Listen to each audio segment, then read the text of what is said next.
Welcome to this edition of the BRSN Insider. I'm sitting down with softball coach Paul Hunt. Coach, thank you for joining us. Hey, thanks for having me. You guys are sitting at 18-12, 8-10 in conference so far. Your thoughts on the season as a whole up to this point?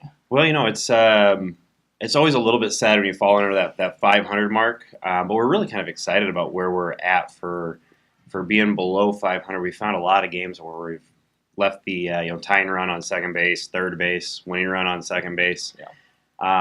We're just right in that spot where we need to be, and it feels like we haven't caught that break to really go our way to win a lot of those close ball games. So I'm really happy with the way the team's progressing. And you dropped 2 at Culver, both run one games, both very tough losses. Take us through both of those games. Yeah, really the story of that day was, can you get any closer to coming through? I look at game one and the end of game one, and Abby Hyde had just a tremendous at bat. It was really nice to see her bats coming along better again. She's starting to look like early the season Abby Hyde, which is really nice for our order. And bases loaded and 2 outs, and she gets hit by a pitch and would have tied the game up. And they had her out over the box, and to come back for that, and she worked it into a full count. And then runners running on the pitch and hits a line drive and.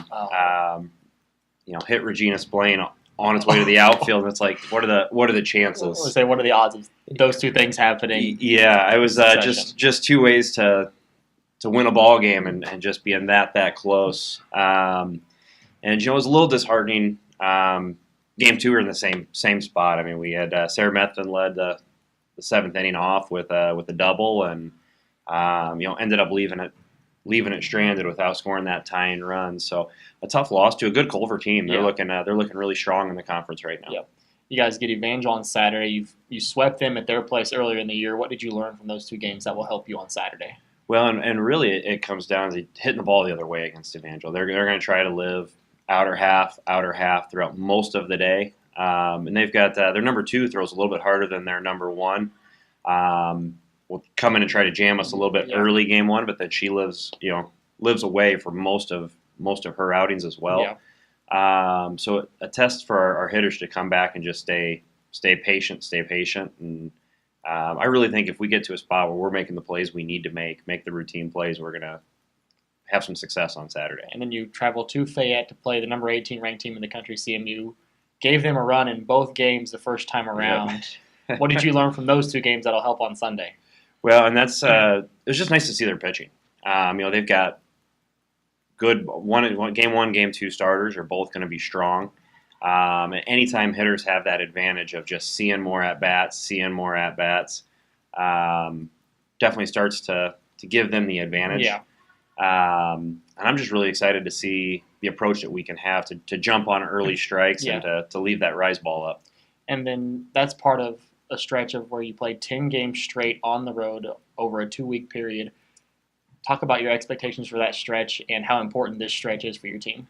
Well, and really this is crucial for us. The second time through conference, especially in the South. There were a lot of games in the South where we kept having that story. We were one timely hit away, hit away.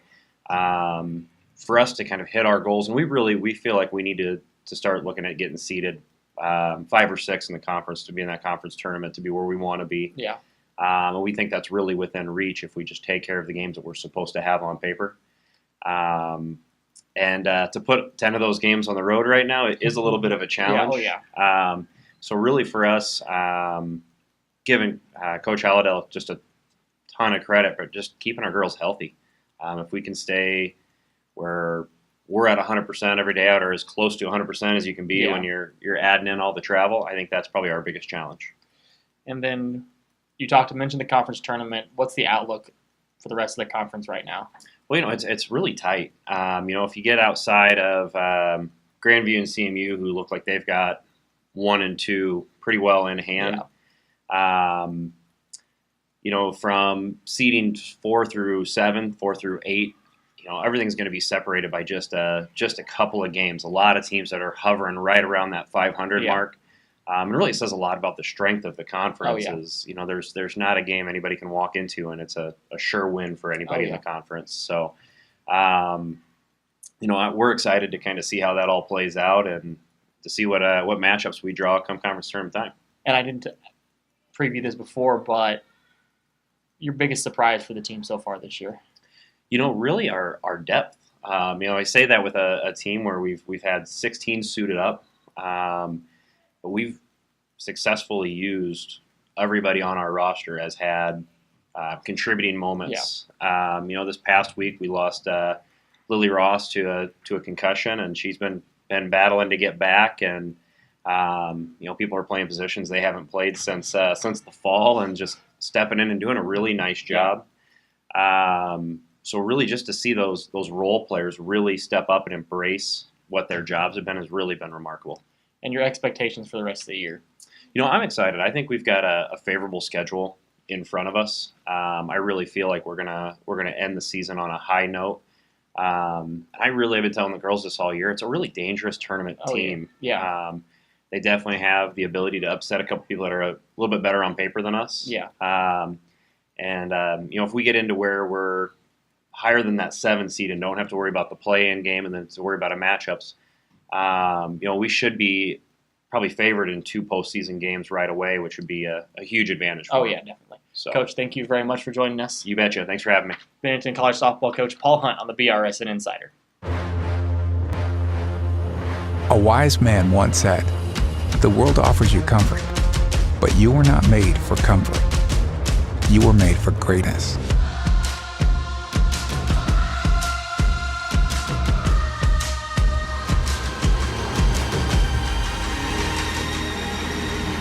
Discover what you were made for. Benedictine College, where greatness begins. Back on the BRSN Insider, I'm sitting down with track and field coach Henry Brun. Coach, thank you for joining us. Thank you for having me. You had your multi-event athletes go up to Northwest Missouri State and compete. Your thoughts on their performances? Early season meet. We haven't gone to this meet ever before. This is the first year we've had a decent group of multi-athletes, so we figured get one in early and see kind of how we are and see if it prepares us for mid-season at KU and at conference and hopefully for nationals. And it went fairly well. We brought 3 competitors. So we brought Maddie, fresh off of the indoor season at nationals, Shelly Lowers, who actually transferred from Northwest Missouri State to Benedictine this year, and then Jeremiah as a sophomore, getting his first decade as a sophomore. And as a whole, it went really well. All 3 of them hit the national qualifying standard for the multis, and they've got to stay within the top 16 in order to go to nationals at the end of the season. Yeah. But Maddie's sitting at number 2 in the country, Shelly's at number 6 or 7, and then Jeremiah's sitting in the top 10. So we've got a couple more of those competitions to do to improve our total points, but it went well. Maddie broke the school record in the 100 hurdles that she had broken the year before, improved on that a little bit. And then the other highlight I would say was Shelly and her season premiere in the javelin. She threw the javelin 40.48 meters at that meet, and she hit the B standard for national qualifying and was ranked within the top 6 at that time. And now we'll go up to this past weekend at Baker. The men finished 5th. We'll talk about the men first. As a whole, we didn't bring many people to the meet. It was Easter weekend. As you know, classes were done on Wednesday. Yeah. So I gave everyone the option. If they wanted to compete, they were able to. And if not, they want to spend time with their family, then take that time to spend time with their family. So on the men's side, I think we only brought 15 guys. So to finish top 5 was pretty good as a whole. I'd say our top highlight was Jarrell Rawls. He had his season premiere in the 400. He dominated the competition if you were physically the eye test watching the race. There's a terrible wind that day, so the headwind on the home stretch was pretty brutal. But he was able to come out on top, win the event. He's sitting at number 1 in the conference right now. We had Janelle Talton, our freshman high jumper, get a good performance in. Some of our throwers were able to get some good early season marks in as well. And then a couple of our distance guys, namely Matthew Mason, our freshman. In the 1500, he did well. He got 2nd overall. He's sitting like top 5 in the conference. So it was a good season opener for the men. And we'll talk about the women. They finished 4th, 4 event winners, a couple school records broken. Yeah, that was a pleasant surprise too. Like I was saying, there were less women who went than men to this meet. So I was really surprised to see how that went. Kashonda in the short sprints. We know that she's going to be a contender for winning both the 100 and 200 title in the conference and get back to outdoor nationals. She easily won the 100 meters. She did really well in the 200. She was competing with the girl from St. Mary's. They go back and forth week in and week out, and they both were at nationals a month ago. So that was a nice race to watch. You had Serena in her season opener in the shot put, and she won the event and broke the school record. She's kind of been dealing with a little bit of knee achings and little injuries there, so she wasn't able to do a full throws. So to see her winning the event, break the school record with that, it was pretty surprising, and it's pretty promising for what that's going to look like. Sarah Lucas is a sophomore. She won the triple jump. We broke the 11-meter barrier, which is 36 feet in the triple. And national qualifying is 11:40. And the school record's 11:32, and she went 11:03. So I think there's going to be some promise there. Yeah, definitely. And then Shelly in the javelin, she had quite the day in the javelin, the long jump, and the hurdles. She had some good performances, but in the javelin in particular, she threw 2 meters farther than she did the week before. She hit the A standard. She broke the school record. She's ranked number 3 in the country. And so it was cool to see a lot of different things going on with the women's side too, even though we didn't have that many numbers. And keep it going with the women's team. First poll came out. Women are ranked 22nd in the country. Your first outdoor ranked team since you've been here. Talk about the importance of that to the program. That's huge. When I got here, this is season 3 for me. It was trying to build a well-rounded team, so we weren't depending on one event group over another in order to be successful at the conference or national level. So to see even the performances at Baker and how that relates to the national ranking, knowing that we've got people on the bubble for the short sprints with Kashonda, who I think will potentially qualify, or in the jumps with Sarah Lucas in the long and triple jump. You're looking at the multis with Shelly and Maddie, and then you've got people in the throws who are doing well. We haven't run any relays or anything yet, which I think they'll do well as well. It's really neat to see it finally taking its form that we've been having this vision for. And I think it's only going to get better as the weeks continue and the weather shapes up and we're able to run some more events and we get to conference and shooting to win conference and seeing what happens. I'll let you talk about your expectations for the rest of the season. Well, this weekend, obviously, it's canceled with the weather, the crazy snow and everything. But going into next week, we have a meet earlier in the week, Thursday, Friday. Avila's trying to put together a little meet to get people to qualify for KU. We're going to take some distance people there, and we're going to bring some multis. We're going to go to William Jewell that weekend as well.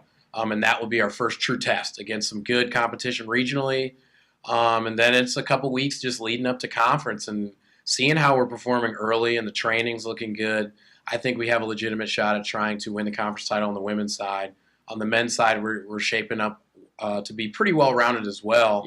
And they're shooting for that top 3 finish. And, it's trying to see the individuals that really want it, at the national level, what we can do to get them to qualify and see how many people that we can take down to Gulf Shores at the end of May. I'm really, really excited about how this outdoor season is going to shape up. All right, Coach, thank you very much for joining us. I appreciate it. Benedictine College track and field coach Henry Brun on the BRSN Insider. A wise man once said, "The world offers you comfort, but you were not made for comfort.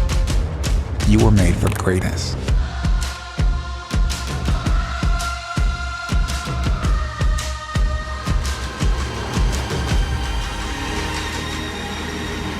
Discover what you were made for. Benedictine College, where greatness begins.